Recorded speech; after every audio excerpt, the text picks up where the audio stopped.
Hello everyone. Welcome to my YNR 24 spoilers. I hope everyone is having a wonderful day. Before we begin, please hit the subscribe button and give this video a thumbs up. Nikki spars with Jill at the Newman Ranch. Welcome to the Young and the Restless Daily YPP for a brief. You're almost halfway through. Recap of the most incredible, or what the hell did we just watch, moments from today's episode. Now, let's get started. The Young and the Restless events. Nikki, the new Newman Ranch on the Young and the Restless, was visited by Jill. Although we don't remember Jill and Nikki spending a lot of time together over the years, the two women are undoubtedly acquainted. Long-time, seasoned viewers of the Young and the Restless remember that Nikki was once married to Greg, Jill's brother. However, the two prominent women of Genoa City gathered at the Newman Ranch to discuss current affairs rather than the past.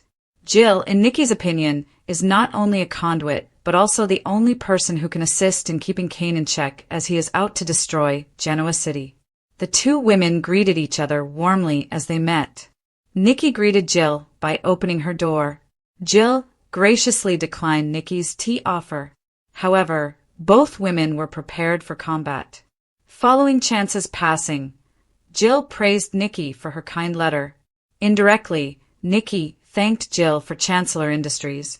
Catherine Chancellor, a deceased friend of theirs, was mentioned. But when Nikki asserted that Kane was trouble, the discussion descended into hostility. There was no evidence of such at the moment, a reticent Jill retorted. When soap operas focus on the human dynamics impacted by their corporate plots, they are successful. Seeing Jill and Nikki back and forth as each of them tried to take the lead was quite entertaining. The atmosphere changed with Victor's entrance, hinting that Kane's struggle for control is far from over. Do you want further information? We've got you. The greatest comprehensive YNR recaps may be found online at Soap Central. If you can't wait for the next episode, we also have daily spoilers, so you can even go back more than 30 years and read every single one. The best part is that we want to know whether you agree or disagree. Whatever you do this weekend, please remember to read the 2 scoops for some chuckles. It's the closest thing to a watching party without actually being a show. Leave a comment below as usual. Jill Abbott and Nikki Newman argue about Kane. Phyllis is portrayed by Michelle Stafford on The Young and the Restless. Victor was spotted by Phyllis at Society, who remarked on the lovely day. A startled Phyllis accepted Victor's invitation to accompany him. Phyllis joked, "I hope this means you're taking care of the bill." Phyllis stated she was offended by Victor's portrayal of her relationship with Kane and that he didn't understand why she would consent to plot with the lowest of the low. She claimed to be providing Kane with loyalty and expertise. According to Victor, blind loyalty can be harmful. Phyllis claimed that working for Kane was giving her everything. The redhead claimed that she was actually witnessing events already. Like what? Victor inquired. Seeing the great Victor, Newman rattled. Phyllis remarked emphatically. She then ordered some French toast with sugar and poured herself some coffee. Phyllis was asked by Victor if she had considered the possibility that she was warning her. According to Phyllis, she and Kane were powerful and headed straight for the top. Victor warned that Kane might hurt Summer and Nicholas. That doesn't matter to you, does it? You're that desperate. Why do I ask that question? You always were. According to Phyllis, she would never harm her children. She did it when she pretended to be dead, Victor retorted. According to Phyllis, she and her children have resolved all of that, and they are doing well. Victor was reminded by her that he is only Victor because he makes others shudder. The words, "Let me tell you something," Victor taught Phyllis effectively. If I lost everything tomorrow, I'd be as ruthless as I am now. Victor claimed that Kane had hallucinations. "I'm sick of being thrown out," Phyllis remarked. Kane respected her, she said. According to Victor, respect must be earned rather than bestowed. "Come to think of it, you and Kane Ashby, it fits," replied Victor. They were both cravenly ambitious, he observed.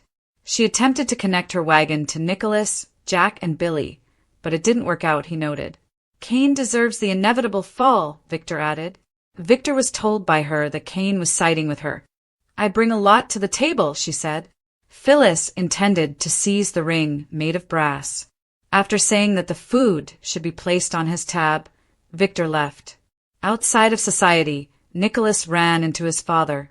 Because of the Kane issue, Victor instructed Nick to remain in town. Nick protested, but Victor didn't back down. He told his son not to go to society for breakfast. Nick was annoyed by his father's order. Phyllis was there when he entered. Phyllis joked, "You and your dad playing good cop/bad cop?" She informed her former partner that Victor was being his typical superior self when he invited Phyllis to join him. She questioned Nick about why he wasn't with Noah and Sharon in Los Angeles. Nick reassured Phyllis, "We're going to handle Kane." She pointed out that even though Kane hadn't moved, he had completely upended everyone. Kane has Victor's cage rattled, according to Phyllis. Phyllis was informed by Nick that Kane was evil. Nick noted that Kane would have an impact on his family. Although Phyllis expressed regret about that, she wished Nick had been able to understand her point of view. Nick's statement, "You are enough," caught Phyllis off guard. She didn't need to work with someone like Kane, he informed her. Nick questioned Phyllis about whether she was the only one who didn't think highly of herself. Nick described his ex as intelligent and perceptive. "She hides behind her fury," he informed her. "Kane is not a solution for you," said Nick. Phyllis flipped the roles and inquired about Nick's innermost desires. Nick said she was deflecting, but Phyllis said she would have handed him a slice of her French toast if she were doing that. Nick claimed that all he wanted was for his children to be happy. Nick was caught following his father's instructions, as Phyllis pointed out. Nick claimed that what he was looking for had always been in front of him. A sardonic Phyllis remarked, "Oh my goodness, wow. There's no place like home."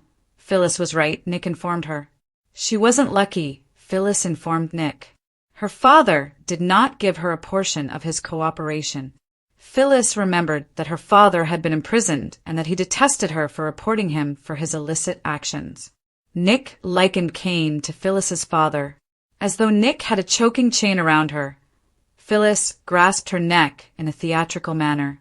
Nick questioned Phyllis sternly about whether she wanted her children to have a parent who was incarcerated. Phyllis said it wouldn't be the first time. She was asked not to joke by Nick. Kane wasn't necessary for her. "It's more fun," mentioned Phyllis. This would not work out well for Nick, Nick said. He recommended that she work at Marchetti alongside Summer. Phyllis claimed that she required something more glitzy and strong. Nick could move aside if he wished to assist, according to Phyllis. At the Newman ranch, Nikki welcomed Jill. After declining Nikki's offer of tea, Jill immediately began to provide information about Victor, Jack, and Kane. Nikki mentioned that she had something she wanted to talk about. She wanted to express her gratitude to Jill for allowing her to manage Catherine's business. Every time she had to make a choice, Nikki said she would consider Catherine. Nikki questioned Jill, "Do you regret selling the company?" "I regret losing my relationship with Billy," she remarked.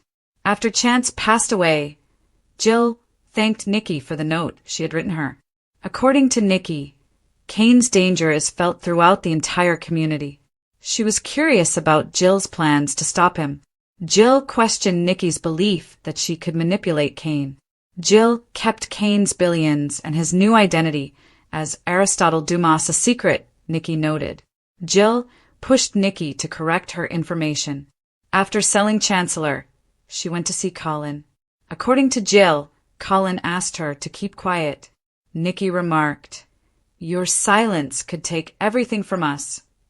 It was shocking to Nikki that Jill was willing to stand by and let Kane to try to take over all of these businesses, including Catherine Chancellor's.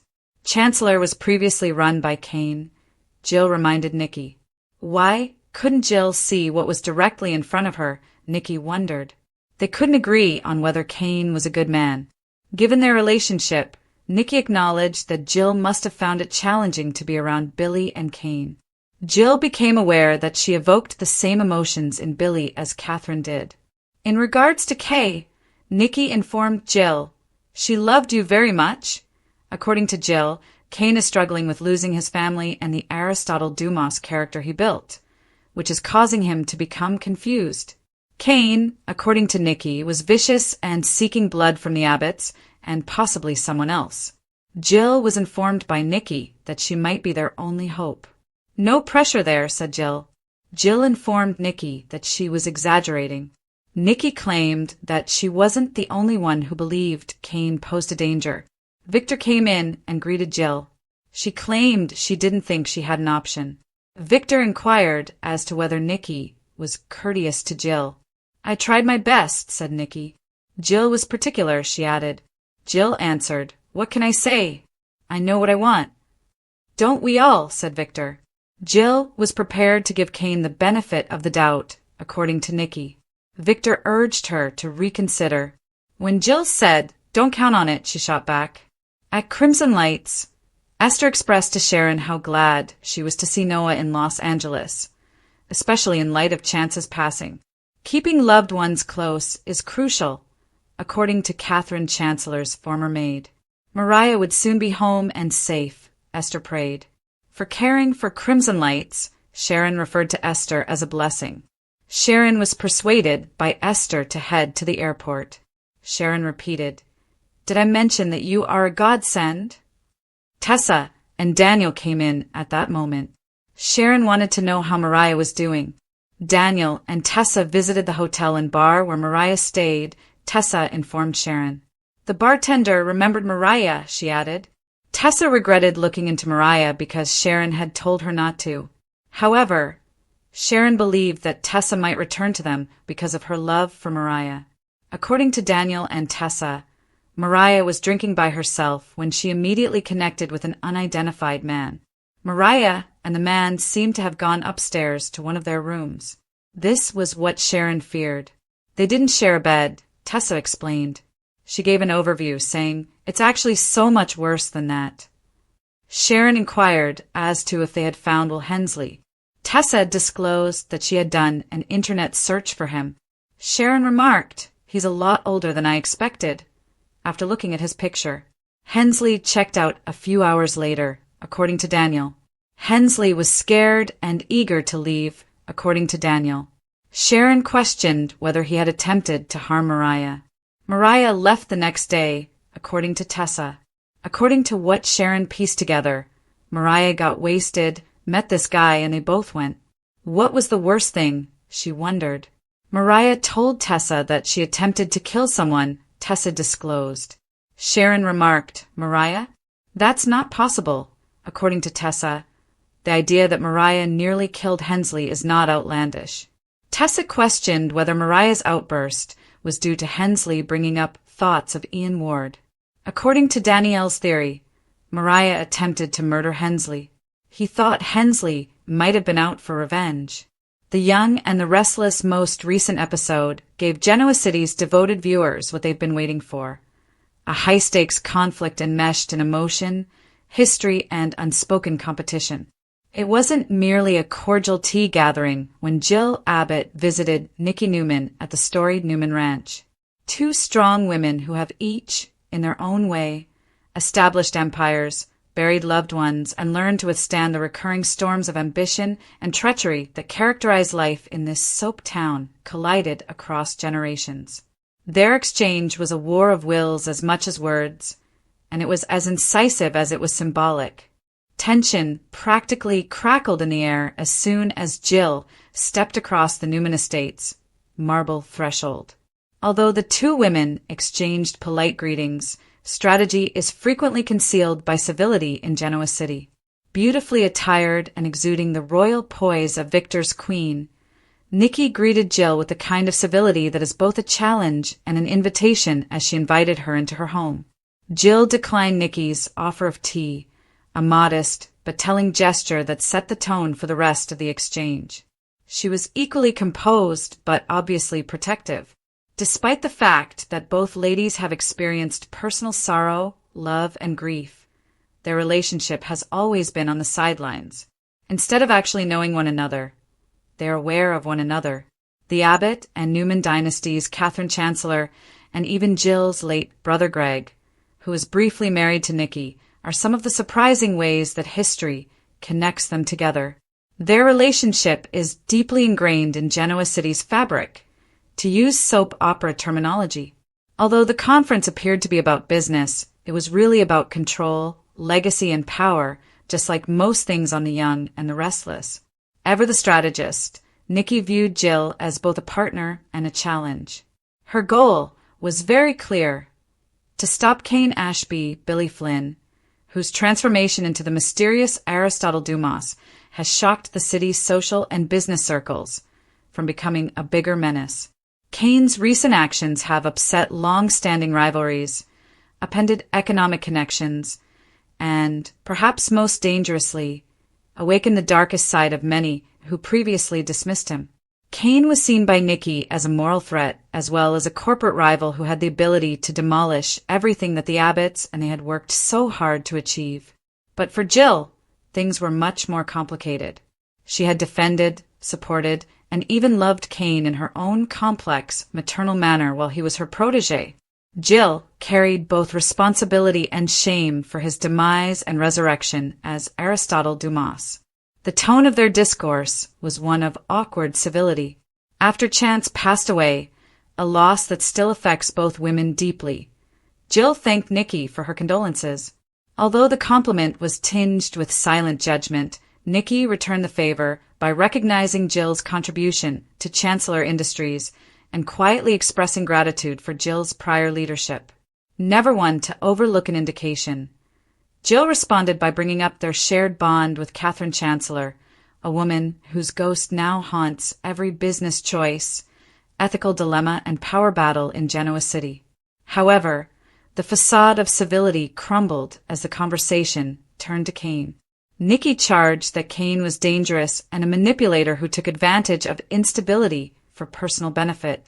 Protective and practical, Jill contended that there was no concrete proof of misconduct. For her, there have always been nuances in the business world. In contrast, Nikki has spent her entire life under the morally dubious shadow of Victor's empire. This scene was electrifying not only because of the dialogue, but also because of the underlying subtext. Jill's defensiveness was not just directed at Cain.